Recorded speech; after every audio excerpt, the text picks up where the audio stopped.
Olá, galerinha do oitavo ano, bom dia. Vamos continuar o nosso estudo sobre o sistema nervoso e hoje nós vamos ver a parte 2. Vamos lá? Então, na aula passada nós vimos que o sistema nervoso ele tem a função de coordenar todos os sistemas do nosso corpo. E ele faz isso por meio das correntes elétricas que nós chamamos de impulsos nervosos, ou também por meio de informações químicas.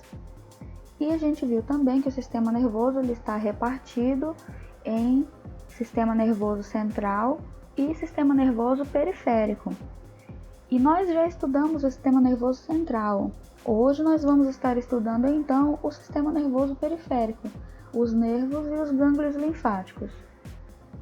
Para a gente poder falar sobre os nervos, sobre os gânglios linfáticos, nós precisamos relembrar os nossos conhecimentos sobre histologia do tecido nervoso. Então aqui eu trouxe para a gente lembrar como é que é a estrutura do neurônio, tá? Olha só como esse neurônio ele é bem estrelado, tá? Aqui a gente tem o núcleo, o nucleolo, tá? E o tecido nervoso é assim, é um emaranhado de células conectadas umas com as outras, no caso o neurônio. Vamos ver então aqui as partes do neurônio. Então o neurônio ele possui uma região chamada de corpo celular, tá? Que é essa região aqui onde está o núcleo e o nucleolo. Ele possui essa região aqui, essas pontinhas chamadas dendritos, tá? Que é onde chega o impulso nervoso, tá? É onde ele capta uma informação, tá? De outro neurônio. Vamos ter o axônio, que é todo esse tubinho marrom com branco, tá? O axônio é ele que carrega o impulso elétrico, então ele tem uma capinha protetora chamada bainha de mielina, que vai estar protegendo a célula para ela não se danificar na presença da eletricidade. Vamos ver então os tipos de neurônio. São muitos os tipos de neurônio, tá? Eles possuem formas variadas. Olha só como esse aqui possui muitas terminações. Olha onde está o corpo celular. Olha onde esse possui o corpo celular. Então eles têm formas variadas, diversificadas. A sinapse, vamos entender o que é a sinapse. A sinapse é o espaço, é o local aonde a informação ela é trocada entre um neurônio e outro. E ela sempre acontece nessa direção e nesse sentido, partindo dos dendritos para o axônio e terminações do axônio. Tá? Então, sempre aqui nas conexões nós vamos ter um axônio conectado com um dendrito, tá? Que é essa região, essas pontinhas aqui, tá? Então, os dendritos é que vão receber o impulso nervoso, vão transmitir, tá? Por meio do axônio. Nós vamos conhecer agora os tipos de sinapse. São dois tipos de sinapse. Vamos conhecer a sinapse química por meio de um pequeno vídeo. Então, no nosso cérebro, quando o impulso nervoso ele chega no final do axônio, nós vamos ver que cada axônio vai estar bem próximo de um dendrito de um outro neurônio vizinho. E entre eles nós vamos ter esse espaço, tá? Isso daqui é chamado de sinapse, é esse espaço, tá? O espaço sináptico é aonde a informação química vai ser lançada. E ela vai ser lançada em forma de neurotransmissores, que são esses bichinhos laranjas que estão caindo aí, eles representam os neurotransmissores, tá? E aí o que acontece? Esses neurotransmissores, eles vão estimular, tá? O outro neurônio a abrir aquelas portinhas ali, que são proteínas, tá? Para poder receber a informação, tá? E aí ele gera um impulso nervoso que vai passar a informação do mesmo jeito para um outro neurônio. Essa é a sinapse química, que envolve a produção de neurotransmissores, tá? Agora vamos ver a sinapse elétrica. A sinapse elétrica, ela não envolve um espaço vazio, ela envolve uma junção comunicante entre dois neurônios, tá?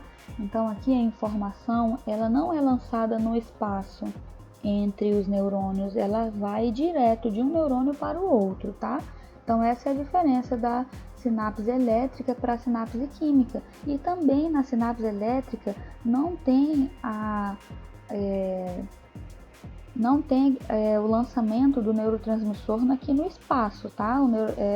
É tudo por meio dessa junção comunicante, elas estão juntas, os dois neurônios estão juntos, estão conectados.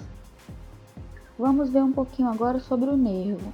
Quando eu junto vários neurônios e vários axônios, eu vou construindo pequenos filamentos, tá? Que são a base para a construção do nervo, tá? Então, os nervos que nós temos, eles são junções de milhões de células nervosas, tá? Que vão construindo uma rede gigantesca, tá?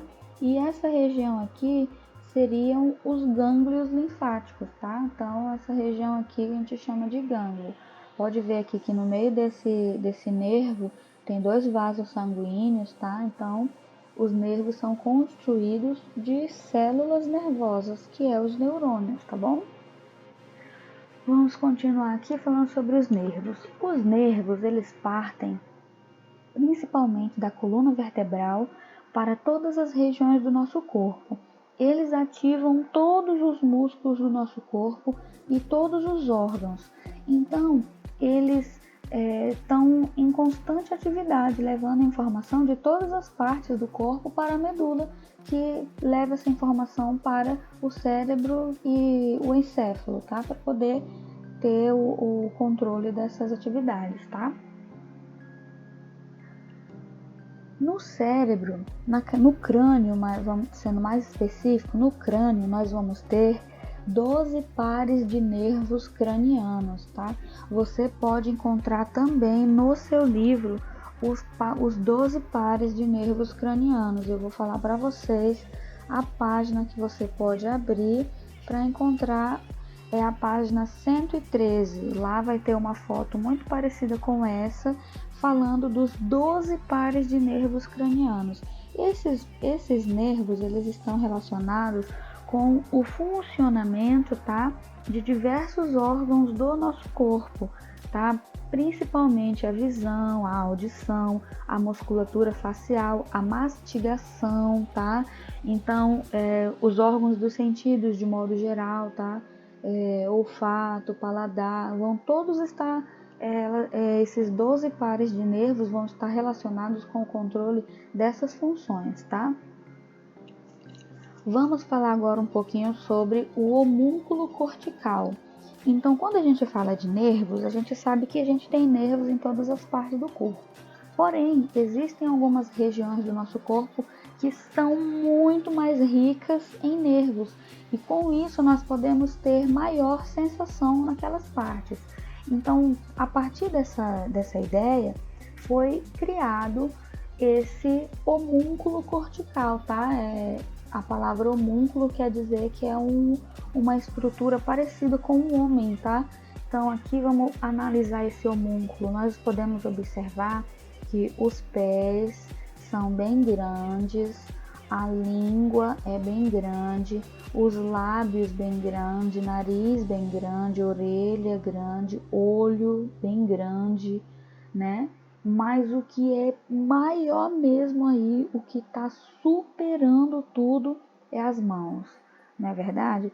Então, o homúnculo cortical, ele representa como os nervos estão distribuídos no nosso corpo e como o nosso cérebro reconhece cada órgão, tá? Os órgãos sexuais também são bastante ricos em nervos, tá? E aí, olha só, a gente vai perceber que, às vezes, se um objeto tocar na nossa pele do braço, né? Vamos pensar que se tocar aqui na nossa pele do braço, nós não vamos conseguir perceber muitos detalhes desse objeto, mas se nós tocarmos nesse objeto com as mãos, nós conseguimos sentir texturas, sentir detalhes, né? Porque justamente é a grande quantidade de nervos que tem ali na palma da nossa mão, tá? Não só na mão. A criança, por exemplo, quando é bebezinha, ela utiliza a boca e a língua para conhecer as coisas, né? Então tudo que ela pega, ela bota na boca para experimentar, porque ela utiliza essas terminações nervosas que tem nessa região bucal para fazer uma interação com o meio ambiente. Vamos continuar falando agora sobre a medula. A medula é a região que está na nossa coluna vertebral, tá? Ela tem a função de receber as informações, tá? Que vem de todas as partes do corpo, elas vão para a medula, tá? E aí o que acontece aí se a gente sofrer um acidente na região da medula? Se sofrer um acidente, dependendo do nervo que a medula for atingida, a pessoa perde os movimentos de algumas regiões do corpo, né? Porque todos os nervos saem daí, tá? Saem dela e vai se espalhando, se distribuindo ao longo do nosso corpo. E a principal função da medula é controlar o ato reflexo, tá? Que é aquela intuição que a gente tem de tirar a mão de uma coisa muito quente sem nem pensar em tirar a mão, né? É o ato reflexo. Nós vamos falar agora um pouquinho da nossa atividade, tá? Nossa atividade não é difícil. Você vai pegar o seu livro, vai resolver as perguntas das páginas 117, 120 e 121. Terminou de resolver? Tira uma foto e envia para mim no meu WhatsApp para eu poder te avaliar. Então, até mais, pessoal. Bom estudo, boa atividade. Eu estou esperando a atividade de vocês, tá? Tchau, tchau, pessoal.